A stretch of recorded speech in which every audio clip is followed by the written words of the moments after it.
Hello, everyone. Thank you so much for taking the time to join today's panel on youth perspectives on science policy. My name is Shotik Shah, and I'm a volunteer for the Canadian Science Policy Center. Before we begin, I would like to acknowledge that while we are meeting virtually today, we are all joining from various traditional territories across Turtle Island. I'm joining from Winnipeg, Manitoba, which is the traditional territory and the ancestral lands of the Anishinaabe, Anishinaabe, Dakota o Ete, Dene Sulene, and Nehen o Wak nations. We acknowledge that Manitoba is located on the homeland of the Red River Métis. We recognize the enduring presence and the resilience of the indigenous peoples across Canada and are grateful for the opportunity to gather and share knowledge on these lands. I invite our attendees to share their own land acknowledgements in the chat as we get started. Before we dive into our discussion today, we have an exciting update regarding accessibility. Today, we are testing the simultaneous interpretation using the Wordly app right here on Zoom. Here's how you can use the app. For captions, you should see an option on your screen to enable the Wordly app. You can select your preferred language to see the live transcript of our conversation. For audio, we are dropping a special link in the chat right now. You should be able to see it. Yeah, it's there. If you open that link in a separate browser on your mobile device or a tab on your mobile device, you will be able to listen to the live audio in either English or French. When using the web link for the audio, please mute the main Zoom window to avoid hearing two voices at once, that of the original speaker and the interpreter. Since we are piloting this technology to make our panels more inclusive, we would like to thank you for your patience and would love your feedback on how it can be improved. As we work to increase bilingual accessibility for our audience and break down language barriers in real time. With this, I would like to introduce our moderator for today's session, Dr. Nyasha Gondora, Director of Policy and Research at the Society for Canadian Women in Science and Technology, SWIST. I'll pass it on to Nyasha. Thank you so much, Sudek, for the kind introduction. I'll start by sharing my screen. So welcome to everyone who's here live with us this afternoon to this panel on youth perspectives in science and policy. As introduced previously, my name is Nyasha Gondora, and I'm the Director of Policy and Research at the Society for Canadian Women in Science and Technology, SWIST. And today I have the great privilege of being a moderator for this phenomenal panel. I'm not sure about all of you, but I am excited to learn and to hear from our youth leaders today. But before we dive into this discussion, which I can assure you will be amazing, I'll take a few moments to introduce SWIST to you. I understand there's some who may be online today who may be coming across our organization for the first time. So I'd like to tell you a bit about our mission and our mandate and the work that we're doing across the country.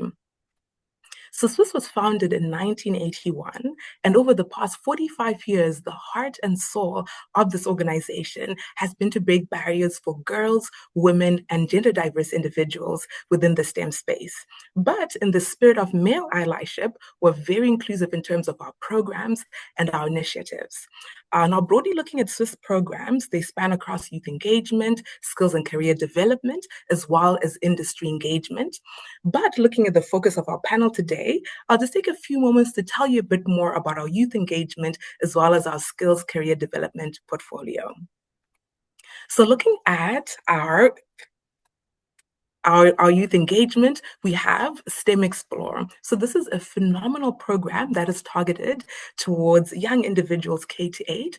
We have facilitators going out into schools to do various workshops and facilitate them when it comes to STEM. There are workshops on science, physics, life, any topic within STEM that you can think of. And the heart of this is to really to inspire the youth to see themselves represented in STEM and for those who have that natural curiosity to water it and to nurture it. And we have a program called Quantum Leaps. Quantum Leaps is targeted towards individuals who are in high school, as well as some undergraduate students as well. This is a program where these individuals who are accepted into the program receive some funding for research. This really allows them to build their confidence within the realm of research, and they're assigned a mentor in their career field of interest to support them as they go along their journey towards a career in STEM. Phenomenal programs. If you know any youth in your lives who may benefit from these, feel free to learn more on our website.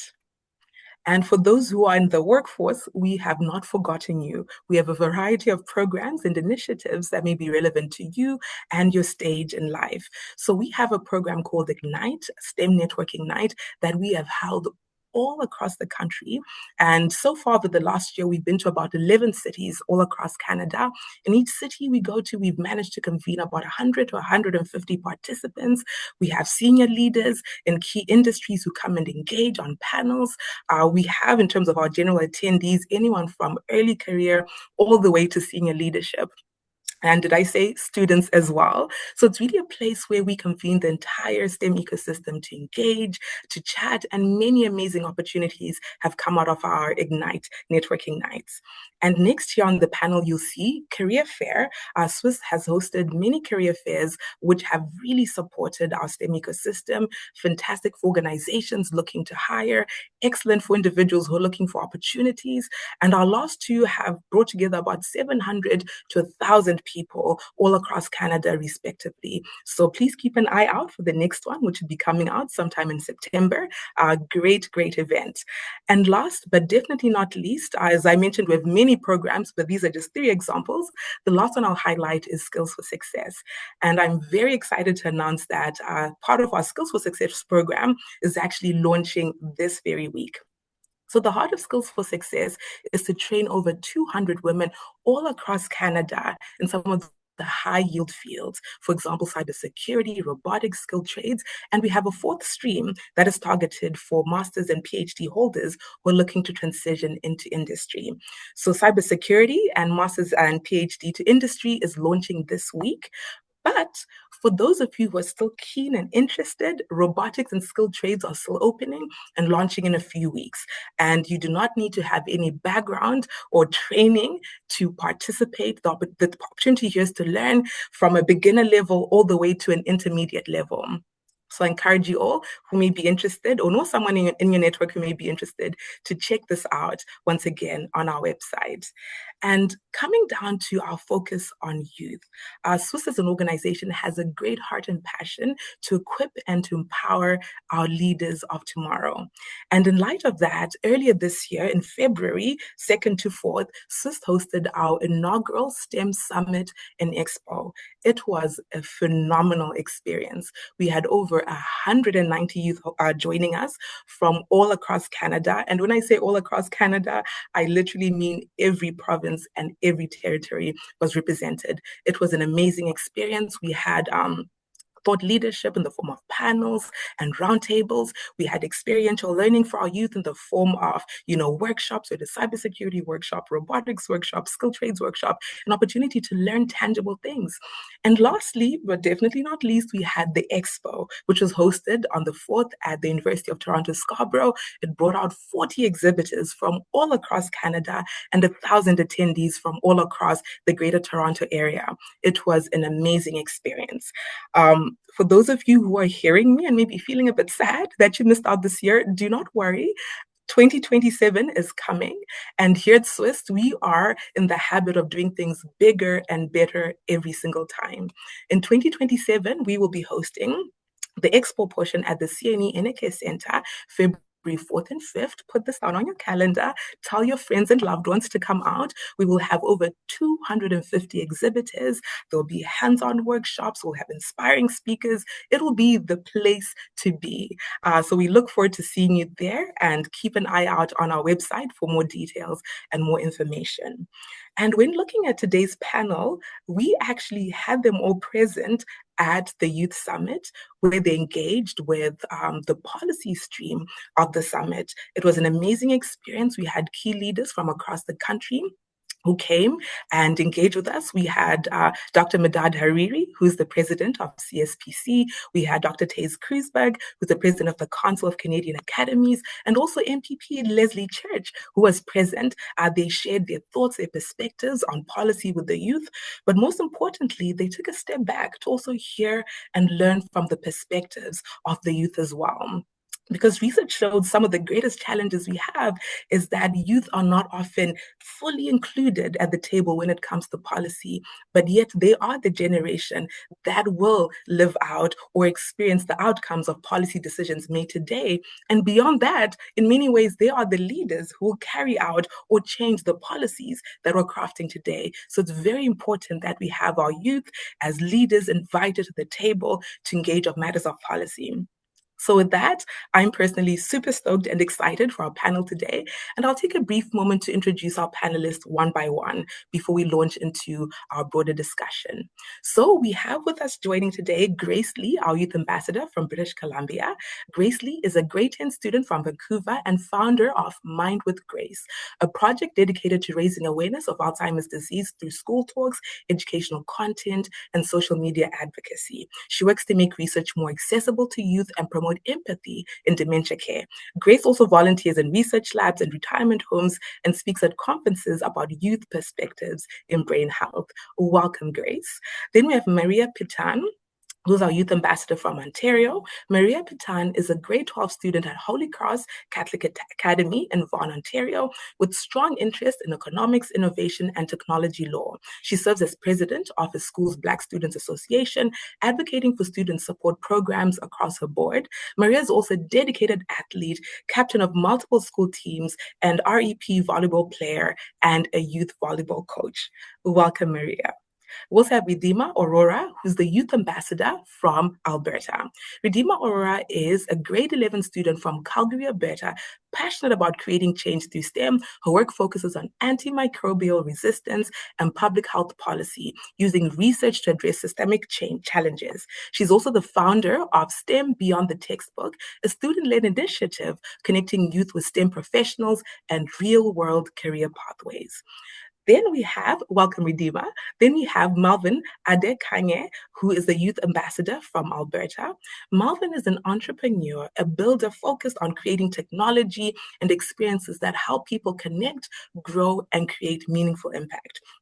Passionate about innovation and community building, he works to design solutions that create opportunities for others to inspire positive change through leadership and entrepreneurship. And welcome, Malvin. And last but definitely not least, we have with us here Burhan Hassan, who is the youth ambassador from Alberta. Burhan Hassan is a Bachelor of Science student in chemistry at the University of Calgary with plans to transition into engineering. He's passionate about youth empowerment, community impact, and increasing representation in STEM. Drawing from his experience balancing academics and work, Burhan is committed to creating more inclusive and accessible opportunities for the next generation. It is such a pleasure to have you all here. Welcome to the panel. I know you can't hear our audience, but I'm sure wherever they are, they're clapping their hands and welcoming you all to the stage. And with that, let's launch into our discussion. Now, when I look at this panel here, I see a lot of amazing diversity regionally. You're all from different places and cities across Canada.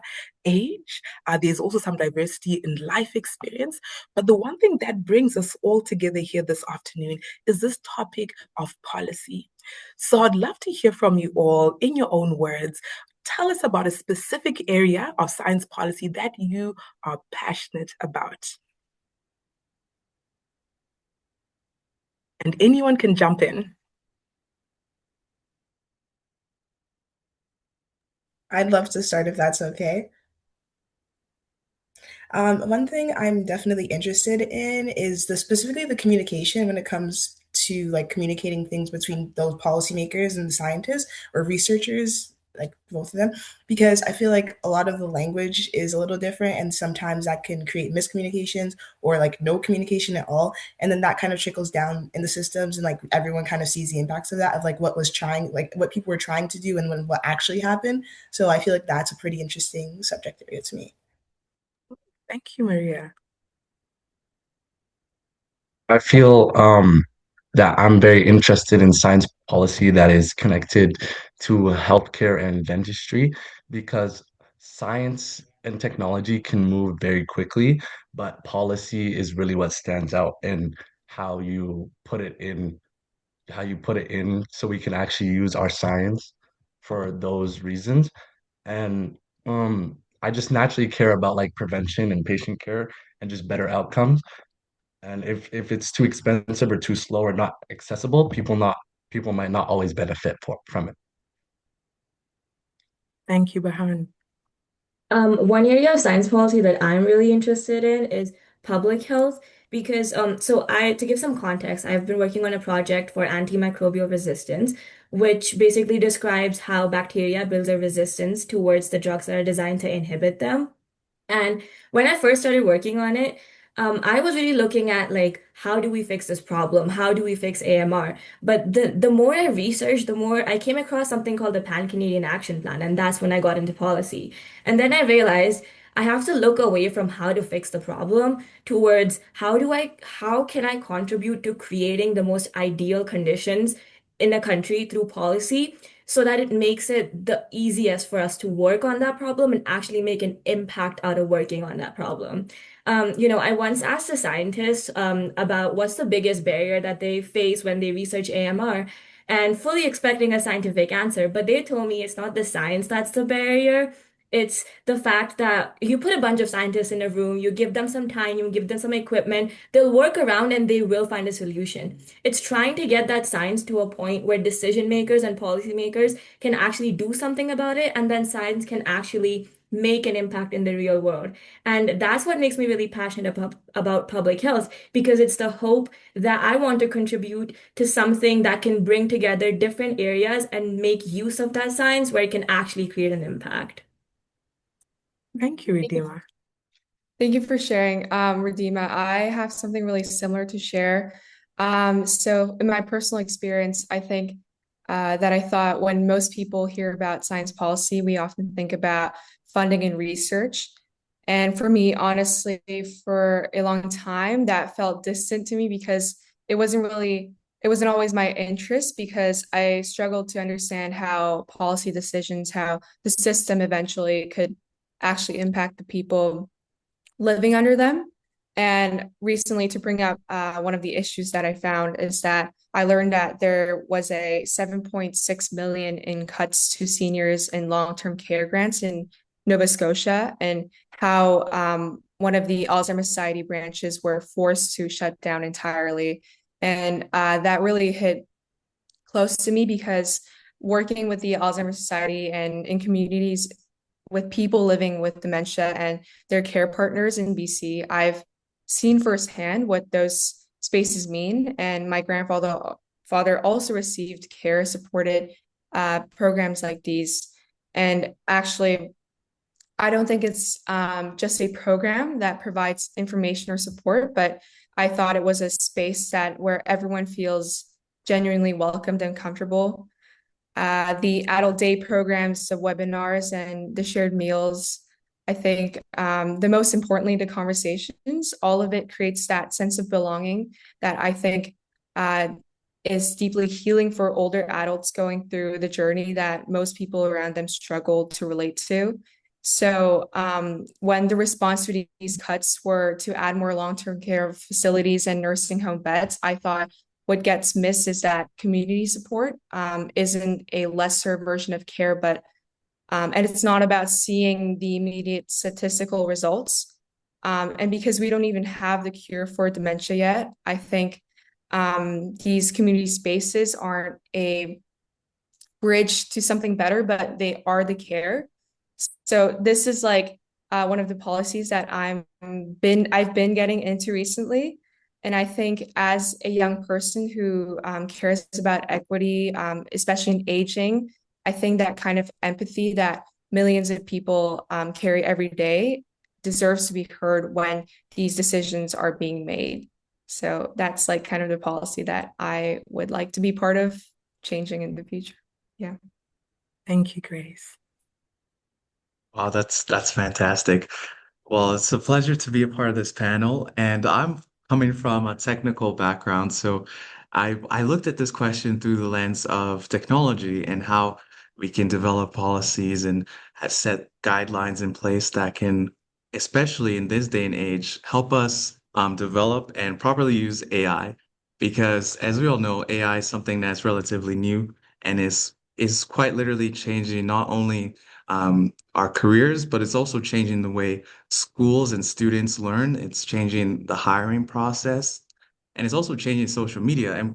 And for me, it's super important that we can find ways to make fair and transparent um, guidelines and rules that govern how we use such technology. I mean, it's already changing the way our education system works and for our future careers. But I don't think a lot of young people really have a say in how it's being designed or how it's being regulated. And it's an issue that we really that's really passionate to me because it directly affects like our opportunities and also future daily life. So that's that's an area of science, although it's very in the whole tech space and computer science focus, that's something that's very important.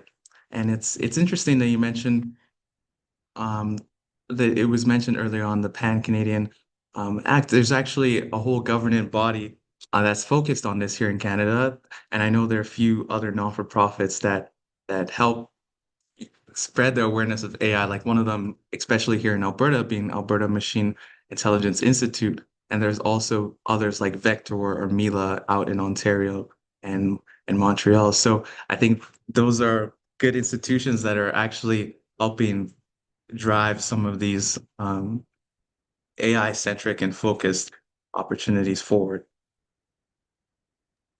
Thank you, Melvin, and thank you all. So one thing I captured as our youth were chatting here is that looking at policy in the lens of systems and how they impact people. Phenomenal thoughts and contributions. Now, to the youth, from your perspectives, what would make education and training feel more connected to real world STEM opportunities?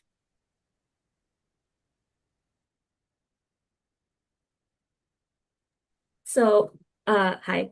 So, as a high school student, I think there's a huge gap between what expectations from us are and what the reality is when we actually enter the workforce and actually enter those STEM opportunities once we graduate.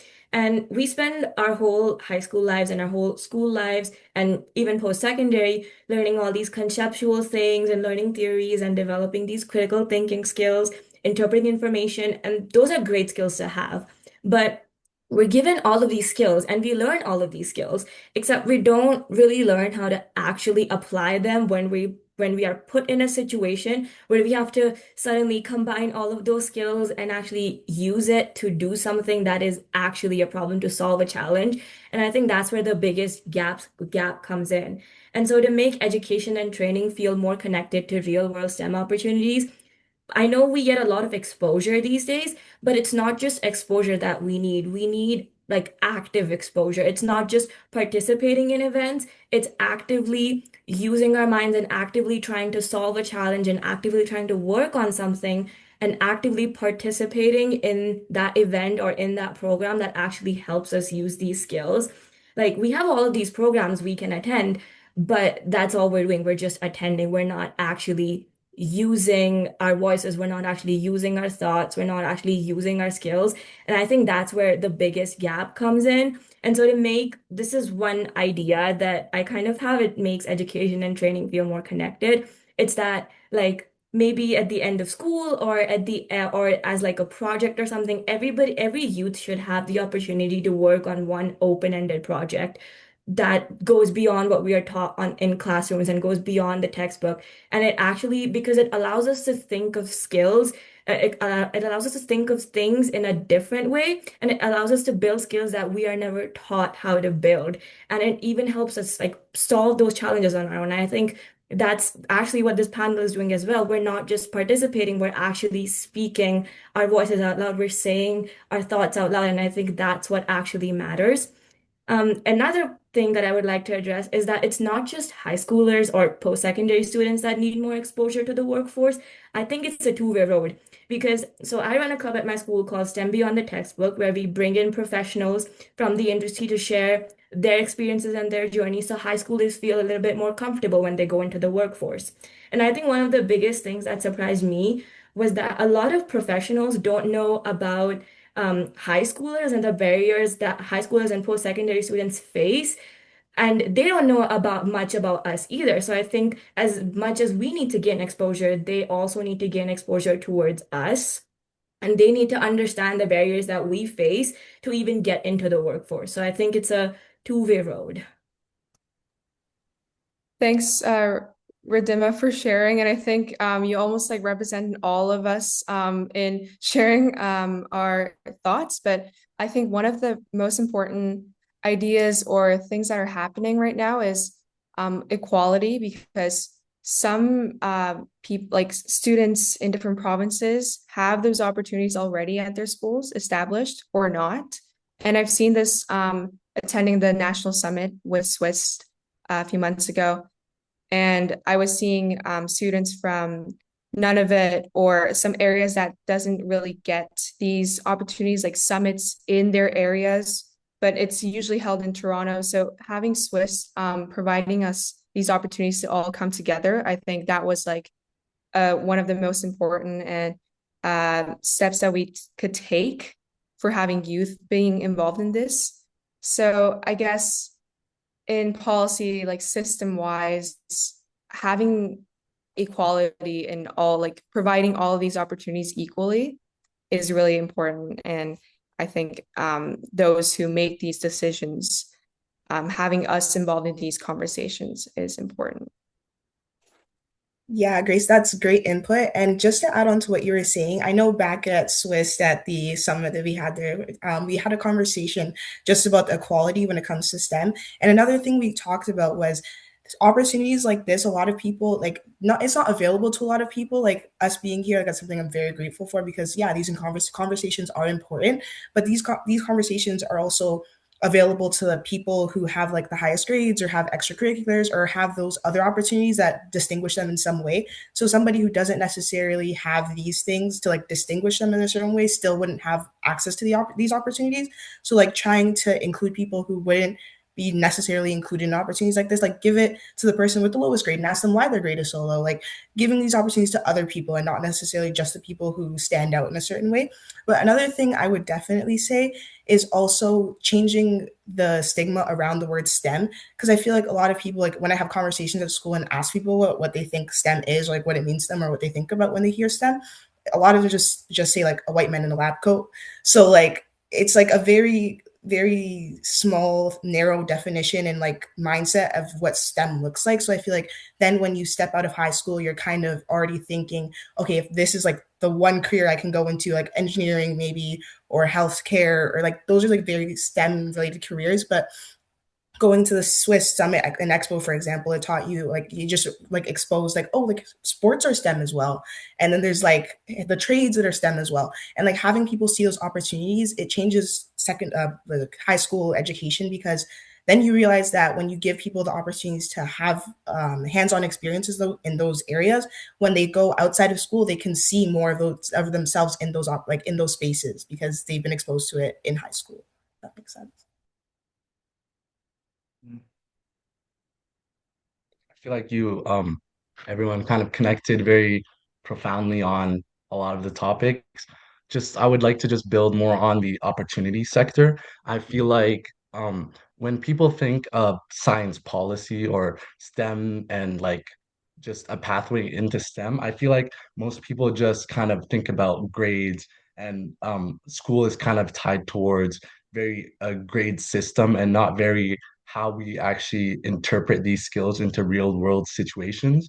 So the one thing that would help a lot with that is obviously just hands-on works, summits like the ones that were held at the Swiss STEM and Summit Expo. And it's very nice to be exposed to people who are actually in the workforce and they actually have exposure in what they do and how they do it. I also think there needs to be like just more transferable skills. Students just think sometimes that STEM is only about the right answer, but in the real world, it's also about communication, collaboration, adaptability, and problem solving. So education would feel more relevant when students understand these skills, just as like more technical knowledge. Such a great point. And in fact, I want to piggyback off that because what makes education and training feel more connected to real world STEM is being able to collaborate with others. It's being able to communicate ideas, not just communicate ideas, but being able to communicate them in a way that paints a vision and that the other person could understand what is being said.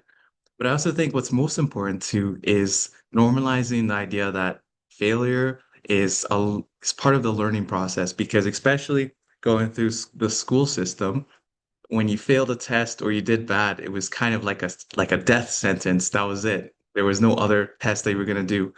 Occasionally, they would have a rewrite, so you get one rewrite and then that's it. But in the real world, it doesn't really work like that. You don't necessarily have one shot. If you mess it up, no more tries. But actually, in the real world, part of what makes people successful in STEM is being able to learn and take the lessons that you've learned and apply them.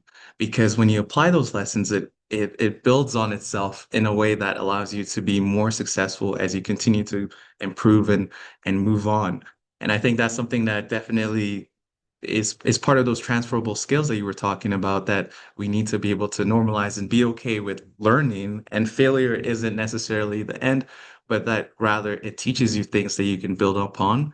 And being able to communicate ideas, being able to collaborate with other people, those are really important skill sets, especially, going into STEM, but also just going into the workforce or going into the real world.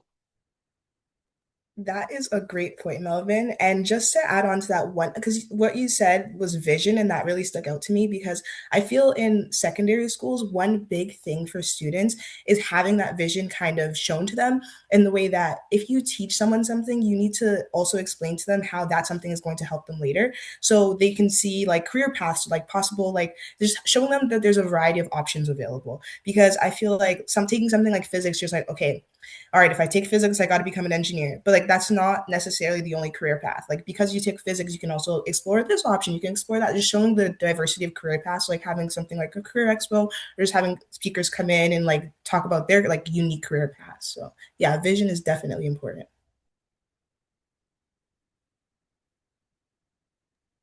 Amazing insights from our panel today. I'm sure the audience at home is enjoying. In fact, I see some comments here. The future is bright. And I must agree with that comment from our audience. And audience, feel free to put comments to our amazing panelists in the chat here. So with that, we've had an amazing discussion on policy with the first question. We've touched a bit more about, STEM, science, and just real world experiences with the second question. Now, my next question is a fun one.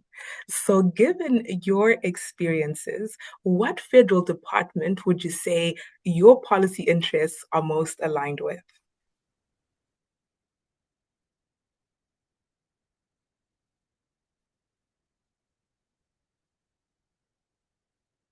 I guess I could jump in here. For me, focused on that tech side of things and being able to um, create meaningful solutions.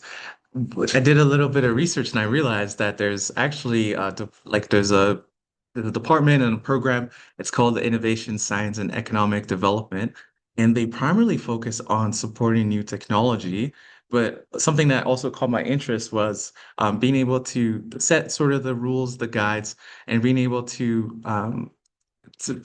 fund and provide resources for businesses that are interested in innovating and interested in hiring talent and helping people build their helping people build talent. So maybe that's hiring a student in who's looking for work in certain aspects of tech, or perhaps maybe bringing on someone to be able to train them and give them adequate job skills. So that was the department that really caught my interest because I think that is definitely setting the way forward. And even personally, I had the opportunity to be a part of one of these programs when I was in high school, it was a non-for-profit organization that was connecting high schoolers, giving them that opportunity to be able to go work for a company, and then the government would subsidize that kind of cost.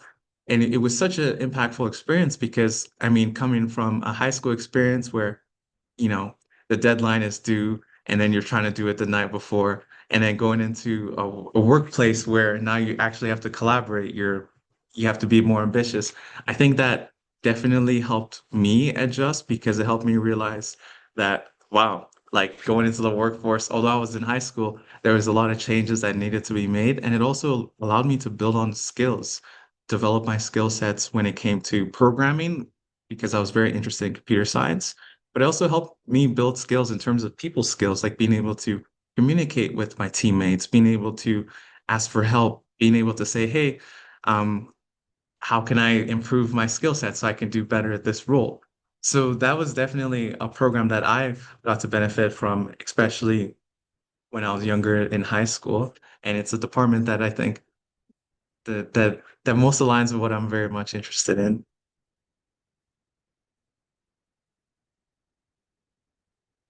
That's great to hear, Melvin. I love how you touched on a lot of points there.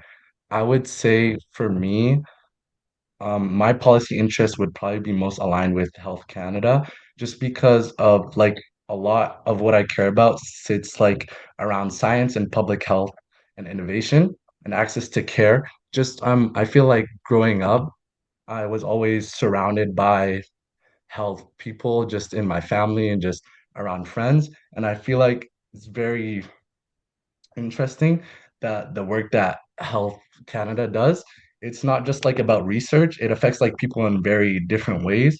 And like whether that could be through maybe like health promotion or safety standards or like healthcare access.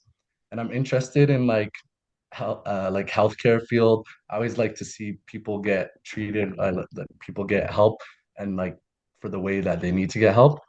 Um, I like, yeah, I just see overlaps with things like innovation, science, and economic development in Canada, especially like when it comes to STEM opportunities. And so, yeah, I just feel like Health Canada touches on a lot of things and they do great work. I would just like to build off of what you just said. Personally, I think my interests also align with Public Health Canada because I think it does a really good job of connecting like patients and primary healthcare sectors and doctors working in hospitals and clinics to actually people working in the lab and people working behind the scenes. I think it does a really good job of like trying to give an insight both ways and while keeping in mind what the needs of the public are and the economic funding as well. So I think I agree with you there. I think my interests also align with the same.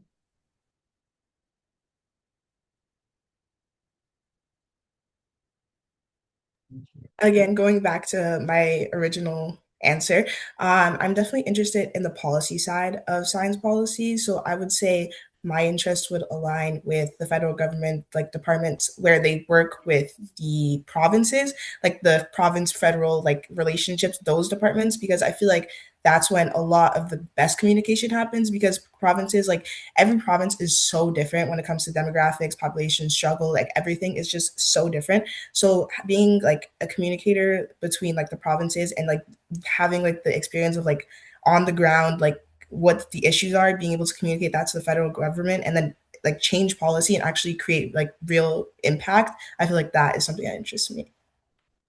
I want to piggyback on Maria's idea because that's what I'm interested in as well. When I actually first thought about this question, I like questioned myself whether if I know a federal, department that I'm really interested because it didn't really feel close. And I guess um, where I am in BC, I worked with most of the Alzheimer's Society of BC. So I thought, the decisions that are made federally comes down, to province. So yeah, I'm really interested in the broad idea of how policies are made, but just like specifically also in this aging area. So when we were able to meet MP Leslie Church, I think Ridima and She also talked about what are being done in her department, what she is standing up for. So I think for me, how policy is decided and how it's getting discussed in communities, especially province, the provincial area is what interests me for now. I would just like to build off of what Maria and Grace just said. I agree with that as well because I actually did this for my project. I took a systems approach to the Pan-Canadian Action Plan against AMR, and I looked at every single province and every single territory, and then I realized that there's like gaps in what some provinces' strengths are and what other territories' weaknesses are. And I think that's important to highlight as well because while there is a federal department that contributes to these things, in Canada, it really comes down to what each province and territory is doing. And while at the federal level, it looks like it's equal, when you actually go down and zoom into each province and each territory and look at their funding and look at the programs that they have set in place, you'll realize that there's not a lot of equality there as well. So I just wanted to highlight that. It's fantastic to see not only how you have such a strong sense of your passions, your interests, but you're able to map where they lie and how, you can in the future as our leaders make impact and potentially work and collaborate with different departments. Such amazing insights. I enjoyed sitting back and listening to you all as you were engaging with that question. Now, the next question we're going to look at is one that actually speaks to the reality of youth, not only across the country, but across the world. So I'm personally interested to hear your take on this one. So historically, young people have navigated relatively stable and slower moving information environments, building knowledge and skills over time. Today, however, we are experiencing an unprecedented surge in the volume, speed, and complexity of data. In this context, do you all feel compelled about developing skills to critically process and translate this information? And how do you feel your perspectives can be leveraged to support more timely and responsive policymaking? I know this is a loaded question. Take your time and looking forward to hearing all your thoughts. I'd say it's less of a choice, but more like a necessity for our generation because I think we're living in an environment where information about health or science or even about just normal information is everywhere and it constantly shifts, especially with social media being so prevalent. Especially starting from COVID, I noticed that misinformation was being spread on the same platforms where I was trying to find some credible information or where I was trying to share accurate research about Alzheimer's.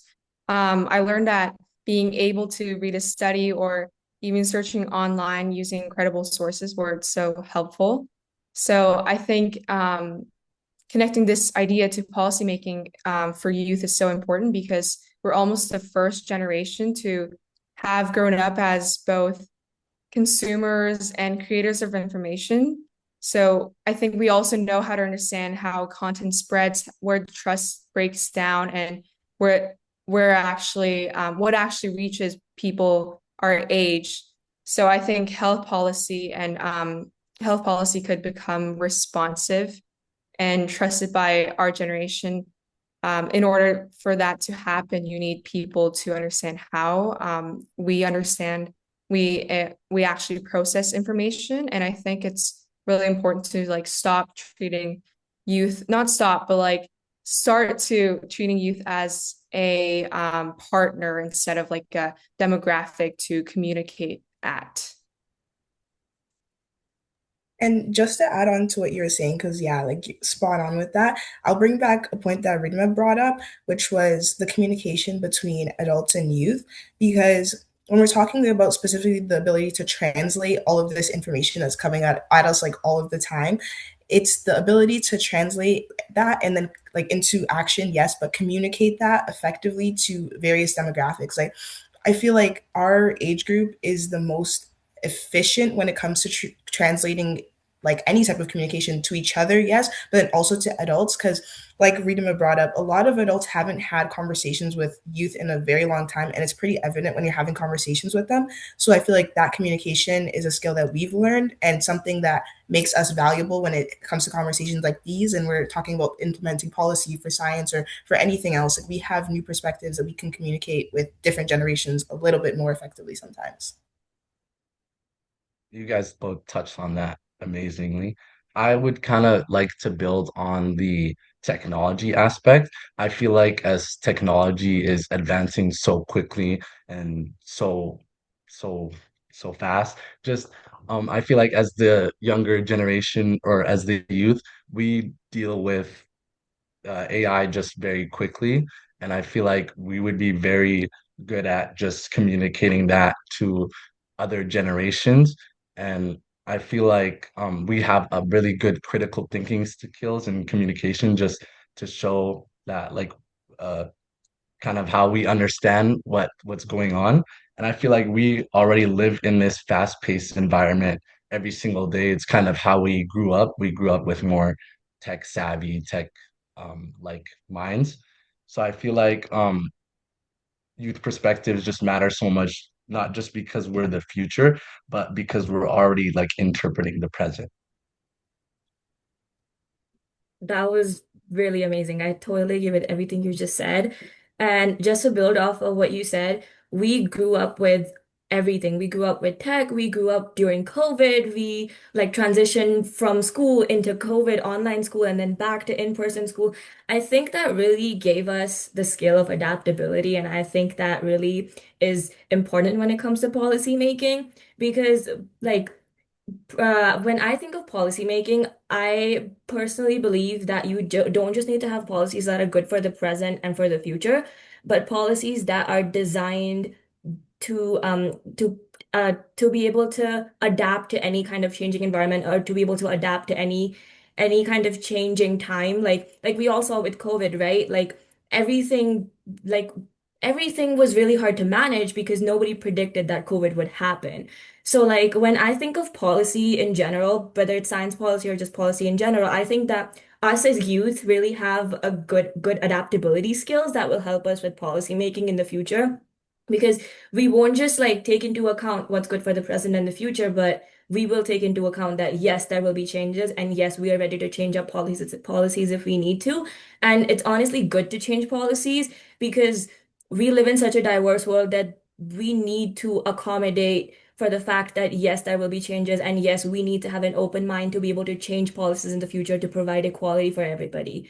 So I think that's an important um skill to have, that youth perspectives really like that's where youth perspectives matter the most. That's such beautiful points. And in fact, my point really ties into the last two, which is primarily focused on we're now living in a day and age where information is more accessible than it was at any given point. And not only that, it is actually even much more easier to create things. So we have different platforms, like different types of technology that democratizes how easy that makes it easy for people to create whatever they want to create. And I think that as that happens, it naturally makes sense that we're going to have more information, more things being created at a faster rate. And it's going to be increasingly difficult to continue to make policies and make adapt to these changes the same way we have been for the last few years. And I think that going forward, we would actually have to start relying on principles. And I'm going to explain what I mean by principles. I think we would have to start relying on fundamental things that don't change even with technology, because at the end of the day, technology is not necessarily like it solves the problem, but it solves the same type of problem. And if we make policy that that is based on the principle of how are we solving this problem, that is focused on the problem and not necessarily trying to chase every single solution that's coming out there, I think that would be a smarter approach, because we're not necessarily having to change this and this and this and this every single time, because we're going to continue to keep advancing, but we're rather creating policy and creating guidelines that help guide us towards solving the problem without that helps us stay focused to the issues at hand um, rather than trying to always adapt to the different new shiny things that come across. Thank you all for your insights on that question. And just really great to hear, that element of adaptability. You're definitely a generation that has been thrown a lot of curveballs, but here you are today. So as we move forward to this really rapidly changing world, how technology is evolving, great to hear some of the strategies and perspectives that you have on how to navigate this as a generation. Now, to the final question that I have for you today. When we look at investing in youth and in innovation, what does success actually look like to you here today?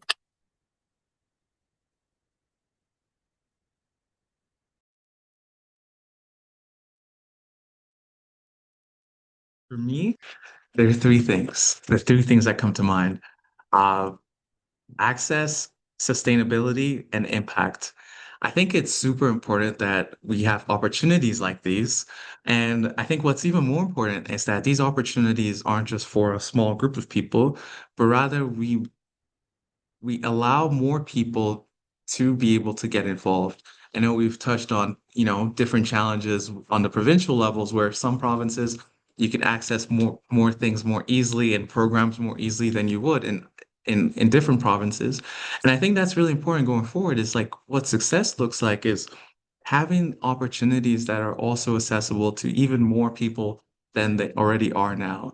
The second one being sustainability. I think um, the idea of creating impact is important, but I also think that creating impact that lasts and doesn't just die off after, it launches or doesn't just die off after the funding dries up. I think that is super important that we're able to sustain whatever it is that we're looking to build and achieve. And the last one is impact. I think impact really matters, especially when it's focused on solving real problems. But most importantly, I think success really looks like the youth and the young people being able to gain skills and gain confidence that translates into turning ideas into something real. So it's no longer just a theory or idea, but we actually can put it into practice and that it translates into solving real problems in the world of STEM. Maybe maybe that's in the lab, or maybe that's in the workplace, or maybe that could be entrepreneurial minded. So maybe young people starting more businesses. I think those three things are super important, and that's what success would look like for me. Would be able to see more opportunities being more accessible. It's sustainable, so that means it continues to last even after it initially launches, and that the impact is still there. So we're still able to produce solutions to real problems and gain confidence and skills over time.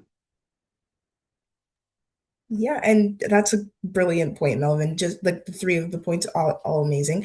And just to build on that last one specifically, I feel like success in this instance definitely translates to the ability to see the direct translation of skills and just of general abilities from that high school level to the post-secondary to the internships to the jobs, that having that smooth transition of the youth, like you can see that the skills are being applied and they were learned properly, and then you see like how they are beneficial in like not necessarily the workplace or the trades or wherever they end up, like just seeing that smooth transition. I feel like that generally is a indicator of success.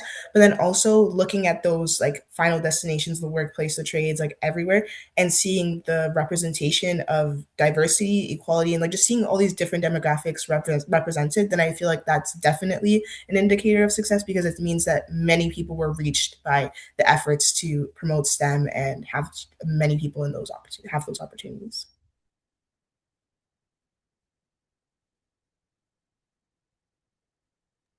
I'd like to build on a little about what you said about impact. I think when I think of success personally, when people are investing in youth and innovation, I think of it as like the opportunity to create some kind of change, not like a big, obvious change. Like that's great, but that's also unrealistic. That's also not realistic, right? So when I think of change and like actually actively participating. I think where like youth have an opportunity to actually speak up and to see that change like in the workforce, something like what you already mentioned, not just like saying things or not just like saying our thoughts and those thoughts being heard, but actually something, a product being made out of what we say. Like the national roundtable that I think Grace and I and Maria were part of. I think that was a really important factor of like it was a really important indicator of something where that showed success because they actually used our perspectives into making whatever they were making, the policies that they were doing. They actually heard us out, and I think that's what success looks like, actually getting to see an outcome out of the work that we put in and actually being acknowledged. I agree with everyone, what was said. And I think we just need more, or not only Swiss doing this, because Swiss is doing great with reaching out every people that needs to be heard, every youth in different demographics of Canada. I think we just need to find equity in this process where we could reach out to many students as possible.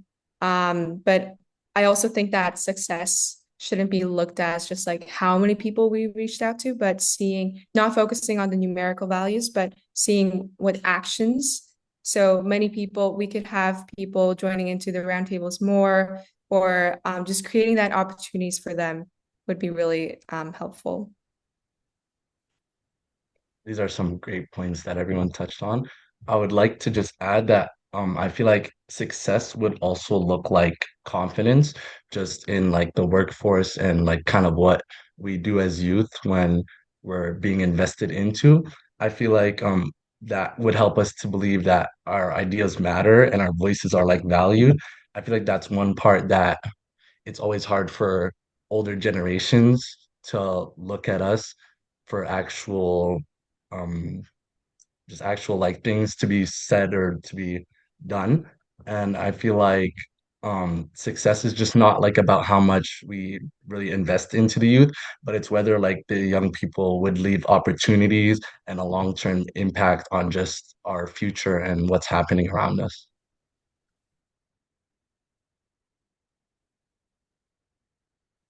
Amazing, such amazing insights from you all today on what success looks like when we're looking at youth and innovation.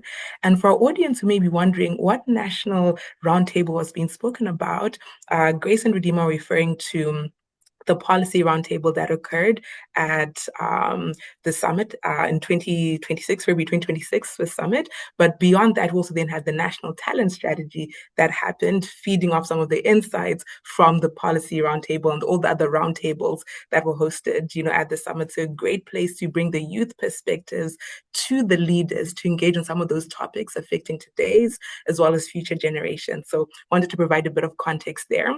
And with that, we will have a quick poll from CSPC before we turn to the audience for their questions.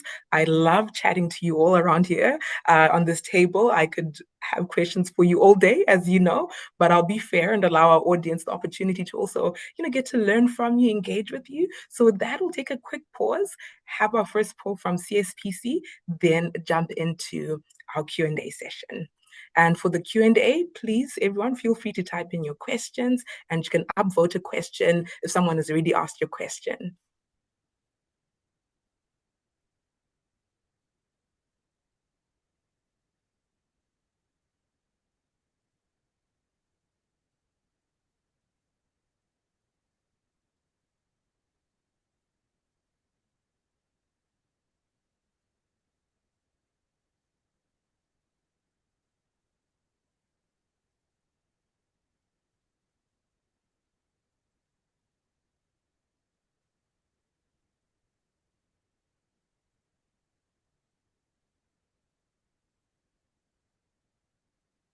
So everyone should have a pop-up on their screen, and the questions you should see are: what sector do you belong to? From which region are you attending this virtual session? And the last one is: what is your career stage? Some data to support us, ESPC, in understanding who has convened here today and has keen interest in topics such as this one. We'll give a few more moments before we transition into the Q&A.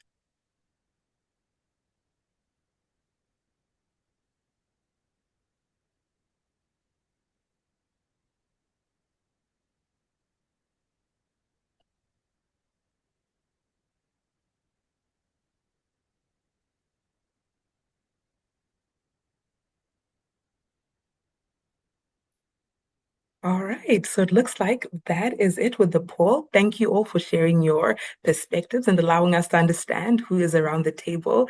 Now, with that, we shall go forward to see some questions here for our youth. So the very first question here is: where do you see yourselves fitting into policy in the future? Thank you for that question. I see it came from Claudia. Well, to share my goals, I guess, is um, I have many goals, so it's really hard to specify into one. I always, when I get questions like, what do you want to become in the future?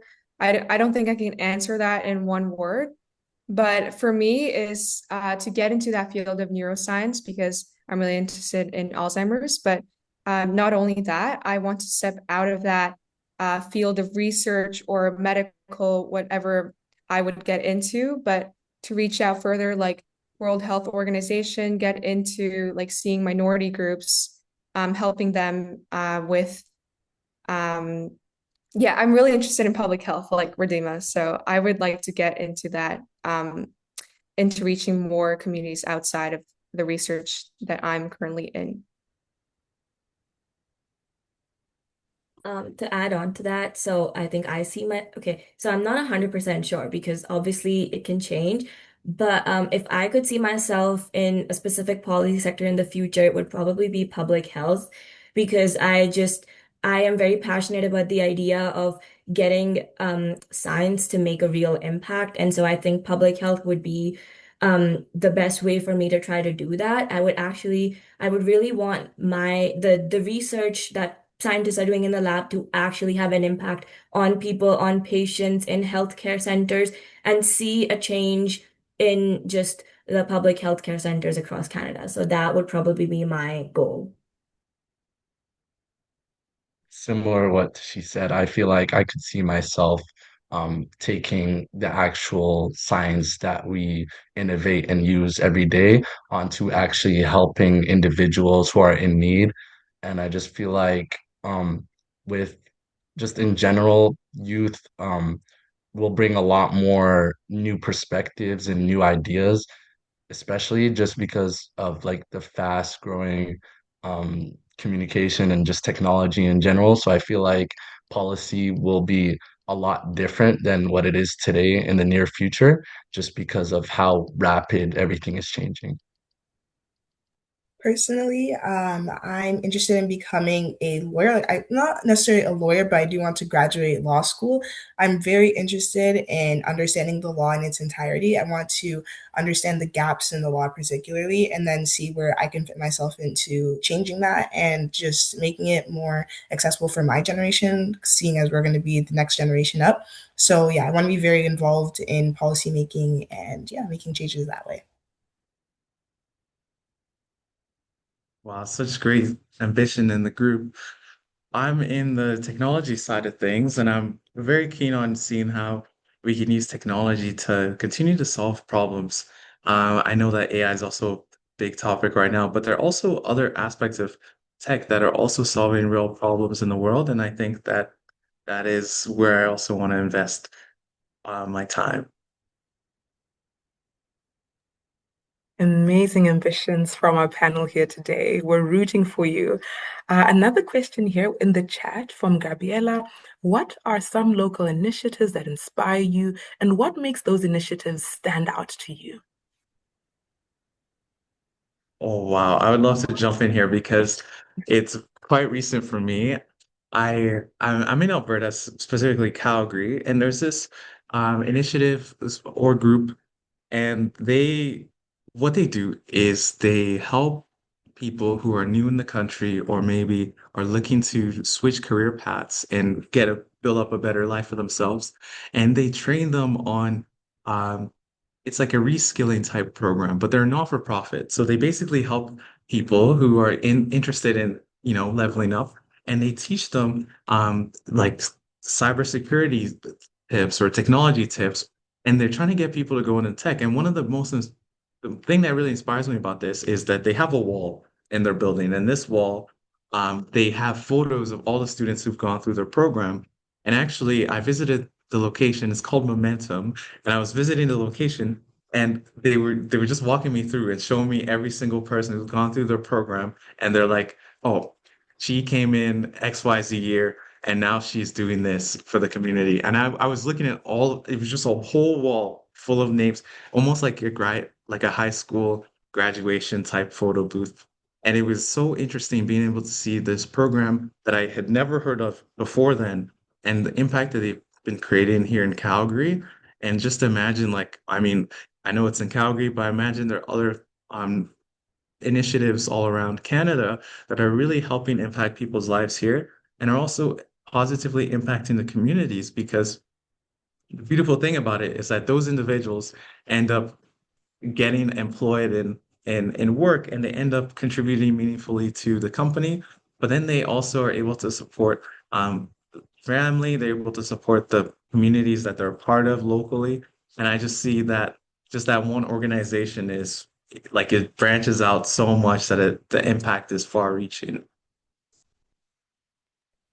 Personally, in my area, we have a initiative called YACE, and their whole movement is they are a basketball program. They started as a basketball program, and they provided like basketball training to a lot of kids, but then they branched that off and used that training to build community and get a lot of kids to come in. But then they use that to get those kids to go to workshops and career expos and like just like it's focused on impoverished communities and kids that don't get as many opportunities. So then they get to have that basketball training, but then also explore other opportunities.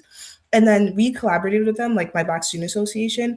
We also have a Black Student Union, which is all the Black student associations in our board. And we hosted an event where Black students from across our whole entire school board came together. And then YACE provided like a career expo, and we were able to talk to career professionals in a variety of industries. And like I was having conversations with some of the attendees, and they were just talking about how inspired they left that room feeling. And to me, like that was just amazing. Like that is something I feel like should be replicated elsewhere.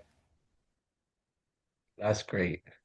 For me, I feel that Africa Center here in Calgary would relate to me, would inspire me the most, just because my mom works there as well, and they do a lot of things just involving Black youth and just youth in general. They do a bunch of kind of, what are they called, like activities, and they set youth together.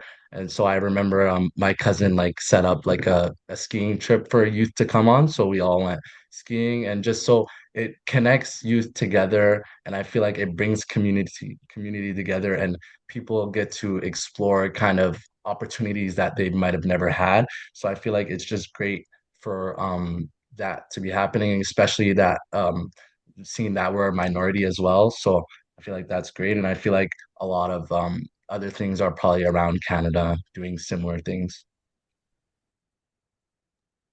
So I actually moved to Calgary pretty recently, so I don't know a lot of initiatives around me. But when I used to live in Winnipeg, my sister used to work at an organization where they went into different schools, and elementary, middle schools, and high schools, and even post-secondary institutions. And in all of these places, they would go around and talk about careers and career expos, and they would actually do workshops, and they would have people come in working in the field. And I think that really inspired me. I actually joined one of her programs when I first moved to Canada because I thought it was really interesting. I took a trades program that really, it was one of the most fun things I did, and it really helped clarify for me what career paths I might be interested in. And I think it's initiatives like these that really inspired me. For me, I've only recently started working with the Alzheimer's Society of BC, and I was so grateful because I first attended there I first started like gotten to know them by joining their research luncheon. But I felt really nervous when I walked in there because there were so many professionals. But now that they're trying to get youth to be involved in their organization just makes me really happy because I know that connection I shared with my grandpa, that intergenerational connection was really valuable, and I know what impact makes it for them because I think bringing the youth's like fresh perspective is always something that makes them feel optimistic because there's a next generation that could lead the legacy for them for the advocacy. So I'm really excited for that initiative as well.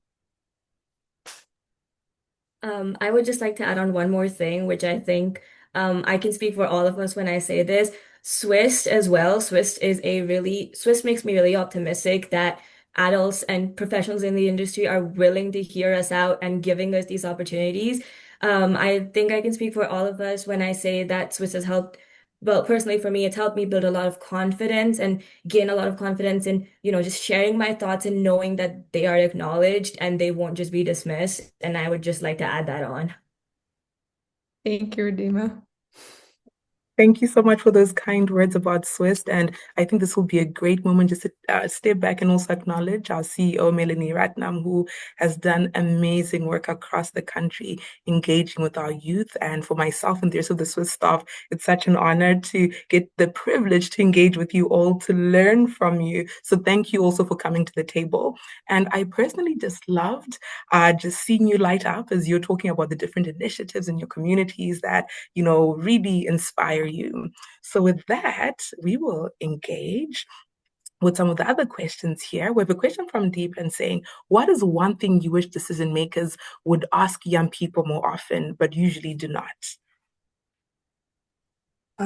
About this question, like one thing that immediately came to my mind was like, I feel like the most obvious answer almost, but our education.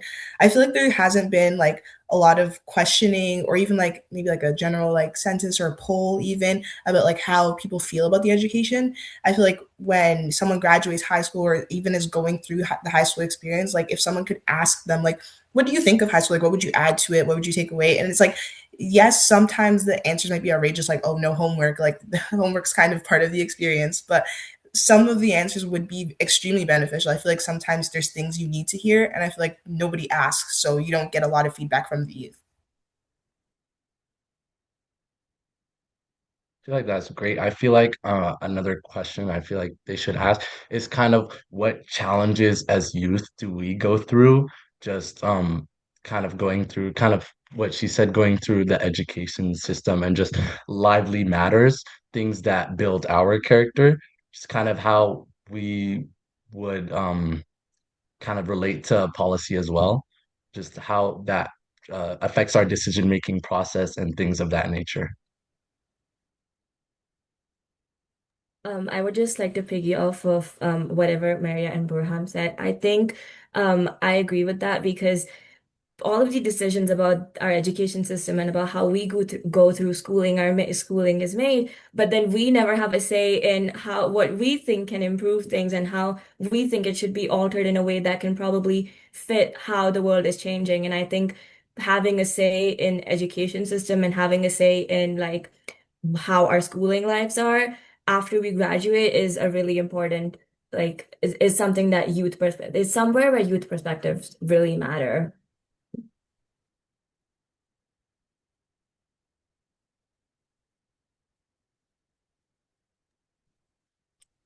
All right, so as we dive into the next couple of questions, I may combine some questions from you all because the themes are really aligned, and all the panelists don't necessarily have to answer all the questions. But if there's a question that jumps out to you, feel free to answer. This is just for the sake of time. If we had more time, we'll make sure to hear from every single one on all the remaining questions. So I will list two questions here. One that has come from an anonymous attendee and another that has come from Emanuela. So the first one is asking, what is the place of junior scientists in policymaking environments that mostly value senior scientists' opinions? And how can we be more involved in these environments without a political/diplomatic environment? And the similar question from Emanuela is, from our own little way as young scientists, how can we get into science diplomacy? So I'll let anyone who feels sparked by these questions to jump in and provide your input.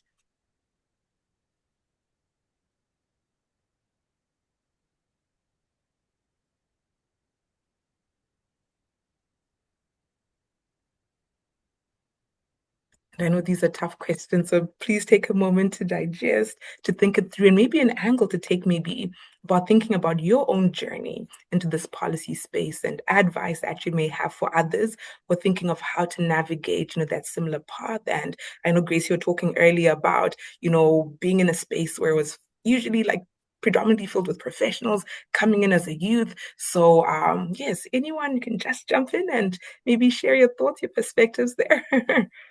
I think it made us kind of hard to answer this because it said science diplomacy, but I think what really is when we narrow it down is that we just start like speaking up for it. I think that makes that's like a step that we can take into that science diplomacy. Speaking from my experience, when I was invited to that luncheon, we had like a round table around the whole room, and I had no idea that I would even like speak up, and I thought that I would just sit around and go. But I had a chance to speak about how research could be accessible to the community, and I thought that especially for youth, having community events, especially from labs or where professionals can speak to the community and come out from their spaces and actually connect with individuals. So when I spoke about that, I think even sharing my perspective, just personal experience as well, I think just speaking up and standing up for our demographic, just that makes taking little steps that helps with science diplomacy. I'm not sure if I answered that well, but I think that was my experience. Thank you for sharing your experience, and you definitely answered that well. Thank you, Grace. Now, jumping on to the next question here. What gives you hope as you learn more about how science policy works in this world?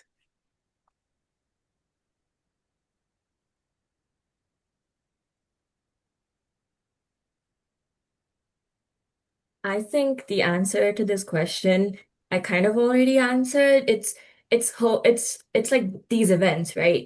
It's places where we feel like it's this reassurance that yes, our opinion matters, yes, our voice matters, and yes, that is taken into consideration when making policies in science and making policies in general, or just speaking up about anything in general. It's events like this, it's conferences like the STEM Expo, it's having adults willing to hear us out and actually doing something about it. It's that constant reassurance that like proves to us that yes, our opinions matter. And personally, I think that that's what it is for me. And I Build on think that, even just kind oh, of, you go ahead. okay, just quickly adding, I think even being able to connect with all of you and seeing many people in our age at the national summit that we all went was really like reassuring and inspired me to take another perspective of what we can do as youth.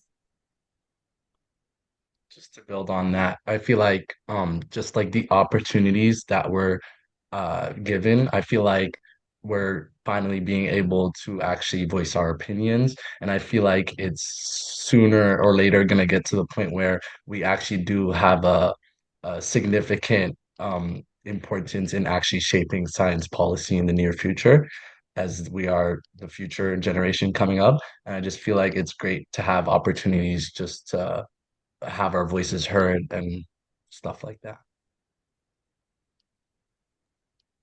Amazing. Lovely to hear about the different opportunities that allow you all to feel like you have hope.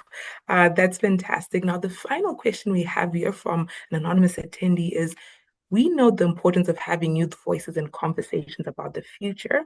What is the message to those listening about the importance of keeping these conversations ongoing?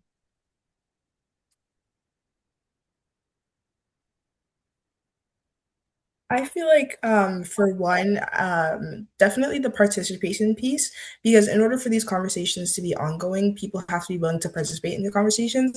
And one thing, like going back to the first question, even, I feel like one major thing about having these conversations and being like a junior in the spaces of like senior scientists, like someone said had mentioned before, is just not having imposter syndrome, like being able to walk into a space and like even if it's something you're not necessarily like a professional in or you don't have like a degree in, like you still have like an opinion about, and that's enough to give your opinion about. Like you can walk into a room and give your opinion on something, and that's what makes these conversations continue, because everybody's willing to give their opinion and everyone cares about the opinion that's given.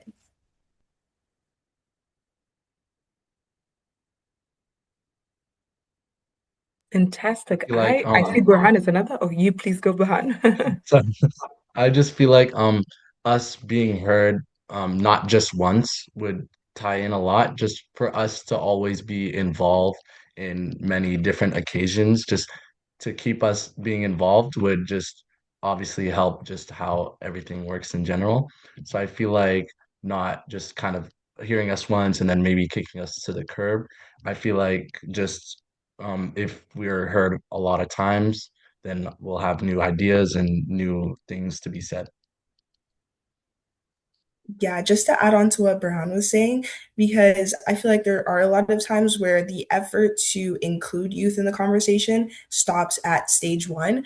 Like there's a stage one, which is okay, like conference with the youth and get their opinions and then put them on a piece of paper and we'll get back to it later. But I feel like if you really want to include the youth in these conversations, like have them involved in step 2 and 3 as well. And then if you can get them to the final stage where they can give their feedback after the fact, after the decision has been made, or even making the decision, like just being more involved throughout the process, like Burhan was saying.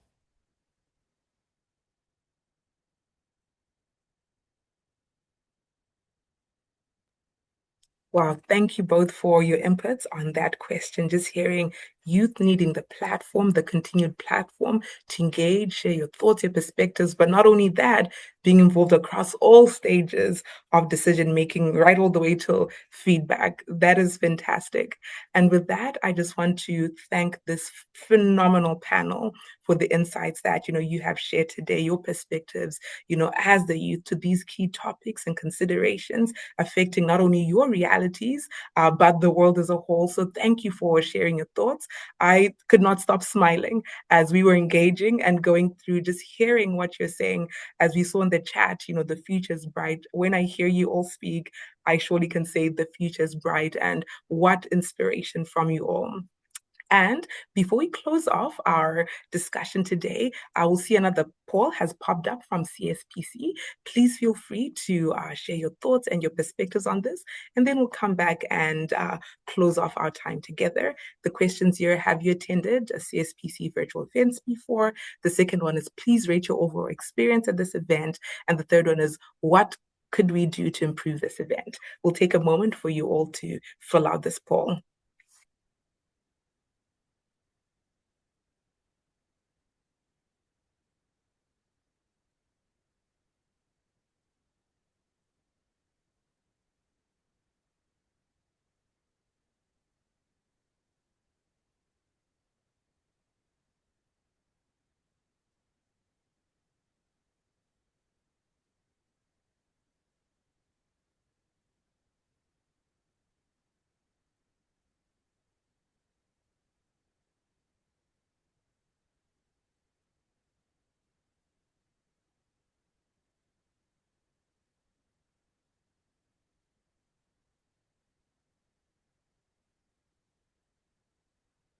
All right, looks like everyone has had the chance to fill out the poll.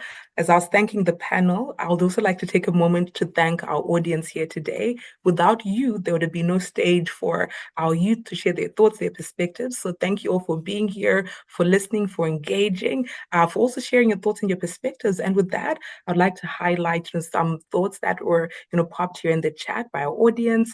From Keely, you're all incredible leaders, and I second that comment from Keely.